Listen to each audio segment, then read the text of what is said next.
Mga kapaps, good evening, good evening. So welcome to my YouTube channel, Buhay Waiter. So ngayon pa lang mga kapaps, kakain ako ng hapunan. So ito, papakita ko po sa inyo ang aking ulam ngayon. Ulam for today, adobong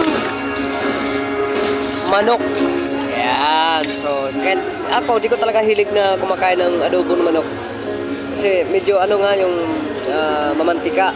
Pero pag ano naman sasabaw naman nilaga manok, go ako dyan. Pero kung mga adobo mga kapaps, mahina ako sa adobo talaga.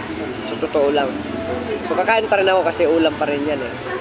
So wala naman tayong no choice naman tayo para bumili ng kung anong gusto natin makain, diba? So ito naman ang ano namin sa hapunan. Ito yung budget namin sa paggabi. Hapunan namin. So kain pa mga kapaps. Habang isa pa lang naman customer sa loob, kakain muna ako. Total may kasama naman din ako. Tapos na siya kumain, ako naman ang pagkatapos siya kumain, ako naman. So palitan kami, salitan lang kami mga kapaps. Ayun, kain muna tayo.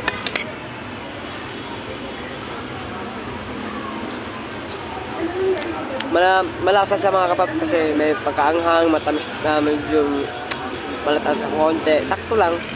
Okay siya mga kapaps ko. Kailangan naman maagang kumain agad kasi baka mamaya pag nagdatingan na yung mga customer, wala na, di na kami makakain yan agad.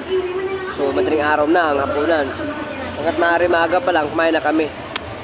Nung oras na rin mga kapaps, alas 8 na. Hindi ko ito maubos mga kapaps, kahit ganito ito karami oh. Hindi ko yung maubos. Kumbaga mamaya, may tira, tatago ko na lang. Pagka closing time, kakain ulit ako pag ginutom. Tapos para siya ng tubig. Ayan yung hindi pa nakapunan.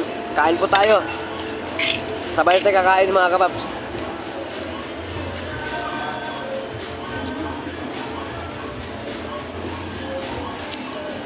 Medyo matigas nga lang yung ano.